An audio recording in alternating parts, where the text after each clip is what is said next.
Hey, this is Preston of Mcgrath Buick GMC Cadillac in Hiawatha. Today we're going to talk about basically some basics about brakes. We have some concerns of noises, kind of feelings, and just some general information about brakes today.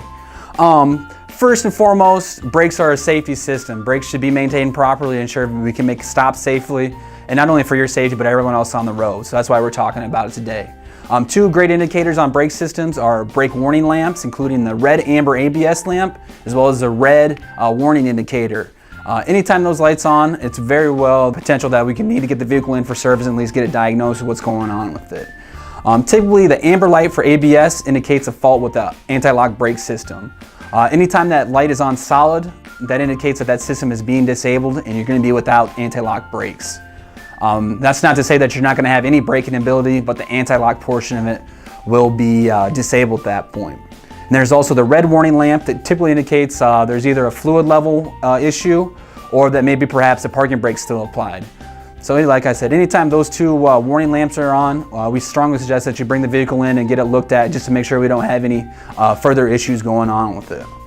Coming out of winter time, coming into spring, it really gives an opportunity for our customers and you to roll down your windows for the first time. You might start picking up a slight wheel speed noise, like a little screech, or you might have noise just when you're hitting the brakes. Brake pads most often have what they call as a wear indicator on it. It's actually just a middle metal tab that when the vehicle's rolling may contact the brake rotor when the brake pads are worn down to a certain level. With it being wintertime, not a lot of us had our windows down at all, and the springtime really kind of unveils the first time people are actually hearing some of these screeches or brake noise associated. And it may be found when the brakes are applied, and it also might be down if it's worn low enough that it might be on constantly. Anytime the brake pads are lowered, it's time for a pad replacement. And always we recommend when we replace pads that we do some sort of service to the rotors, whether it be refinishing them or replacing them. When we're talking about brake rotors, those are basically the discs that you see when you look through your wheels that are clamped by the pads. The reason we recommend servicing those when we replace pads are if they aren't serviced properly, you might have a concern of when you apply the brakes and you're slowing down that you might feel a little kickback in the brake pedal itself. It might be feeding back a little bit on you. That's an indication that those round discs are not completely straight when they're trying to stop, and actually we're just feeling that variance in the rotor itself, and that's what's actually kicking back through the pedal.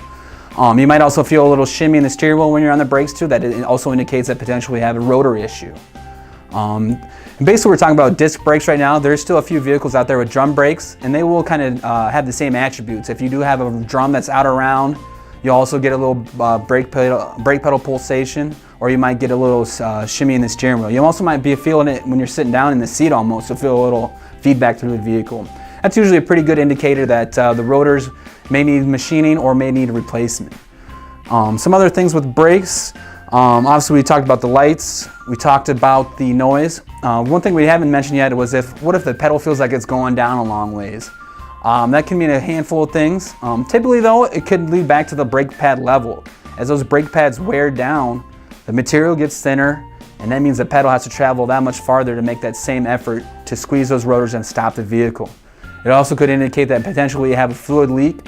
When we're applying that brake pedal, it's not applying full fluid pressure to the master cylinder and the rest of the brakes where it could be leaking in the system. If we did have a brake leak, eventually it would leak low enough that the red indicator light would come on, indicating that we have a low fluid level. So the low pedal can be an indication of brake pads that are either wearing down, a fluid leak, or if we're talking about drum brakes again, it could be a misadjustment in the rear of the drum brakes.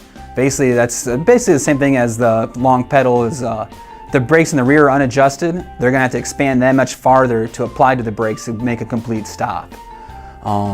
Also, you might have the complete opposite. You might have a really firm pedal. It's almost hard to depress.